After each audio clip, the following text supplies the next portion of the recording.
तो आज हम पढ़ेंगे model of assessment. Model of assessment, ठीक है। तो इसमें इसमें मॉडल ऑफ असेसमेंट 4 प्रकार के होते हैं, ठीक है।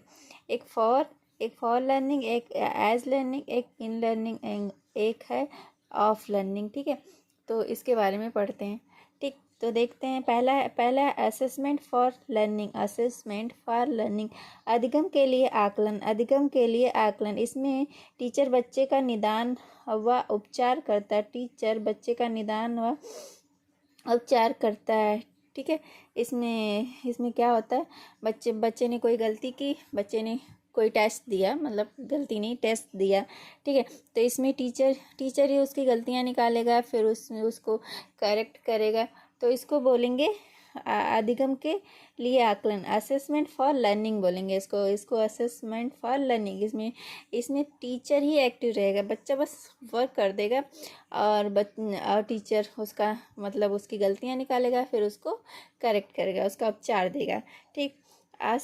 दूसरा है assessment as learning. Assessment as learning, अधिगम के रूप में आकलन। अधिगम के रूप में आकलन, इसमें क्या होता है, बच्चा जो होता है, बच्चा सेल्फ असेसमेंट करता है। बच्चा जो होता है अपना सेल्फ असेसमेंट करता है, मतलब वो खुद की अपनी अपने अंदर जो गलतियां होती हैं उसको निकालता है, उसको मतलब अपनी गलतियों को ढूंढता है, फिर उसको करेक्ट करता है, ठीक है। अपनी गलतियों को निकालता है और उसको करेक्ट करता है। या पीयर असेसमेंट करता है, या तो उसका कोई फ्रेंड है, जैसे मान लीजिए होते हैं तो 2 फ्रेंड है, तो एक फ्रेंड ने उसकी कॉपी चेक कर दी, एक फ्रेंड ने उसकी कॉपी चेक कर दी। एक फ्रेंड ने उसकी कमियों को निकाल दिया, दूसरे फ्रेंड ने उसकी कमियों को निकाल दिया।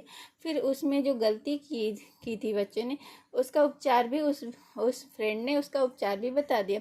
तो इसमें ये होता है, या तो बच्चा खुद अपना असेसमेंट करे, या तो बच्चे का कोई दोस्त हो, पीयर असेसमेंट, या तो बच्चे का कोई दोस्त हो वो उसका असेसमेंट करे, ठीक।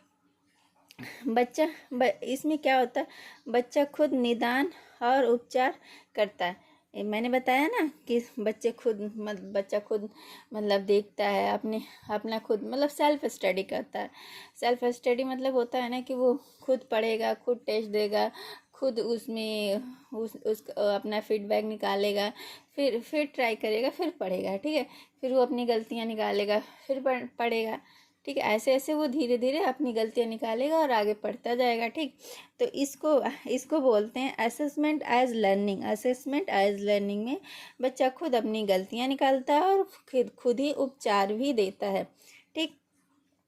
उसके बाद आता है assessment in learning. Assessment in learning, अधिगम में आकलन। अधिगम में आकलन, बच्चा निदान और मतलब इसमें क्या होता है, बच्चा निदान करता है, ठीक है। बच्चा अपनी गलतियां निकालता है, जैसे मान लीजिए बच्चे ने टेस्ट दिया, तो फिर वो अपनी कॉपी को देखेगा कि उसने क्या गलती की, ठीक। फिर जो टीचर रहेगा वो उसका उपचार करेगा। टीचर क्या करेगा, उसकी गलतियां निकालेगा। जैसे मान लीजिए टीचर ने पढ़ाया, ठीक, बच्चे को कोई बात नहीं समझ में आई, ठीक, तो वो क्या करेगा, अपने उसको कोई चीज़ नहीं समझ आए तो टीचर से पूछेगा। तो जो टीचर ने उसके कन्फ्यूजन को दूर किया, तो उसको बोलेंगे उपचार। तो इसमें बच्चे ने अपनी खुद गलती निकाली, बच्चे को नहीं समझ में आया, उसने अपने अंदर की जिज्ञासा को व्यक्त किया टीचर के सामने, और टीचर ने उसकी कन्फ्यूजन दूर की, मतलब उसका उपचार किया। तो इसको बोलते हैं असेसमेंट इन लर्निंग को 50-50% बोलते हैं। मतलब इसमें क्या होता है, आधा बच्चा करता है और आधा टीचर करता है। बच्चा निदान देता है और टीचर उपचार करता है, ठीक। तो जिसमें बच्चा निदान देता है और टीचर उपचार करता है, उसको बोलते हैं असेसमेंट इन लर्निंग। आकलन, अधिगम में आकलन, ठीक। अब लास्ट आता है, लास्ट क्या होता है, लास्ट होता है assessment of learning. Assessment of learning, अधिगम का आकलन। अधिगम का आकलन, इसको बोलते हैं सम्मेटिव। इसमें क्या क्या होता है, इसमें सम्मेटिव असेसमेंट होता है। सम्मेटिव असेसमेंट मैंने पढ़ाया था ना, उसमें क्या होता है, जो फाइनल एग्ज़ाम जो होते हैं वो सम्मेटिव असेसमेंट में आते हैं, ठीक। ये पेनफुल होता है, मतलब ये दर्दनाक होता है। इसमें इसमें इसमें बच्चा पास फेल होता है। जहाँ पे पास फेल हो वो तो पेनफुल होगा ही, ठीक है।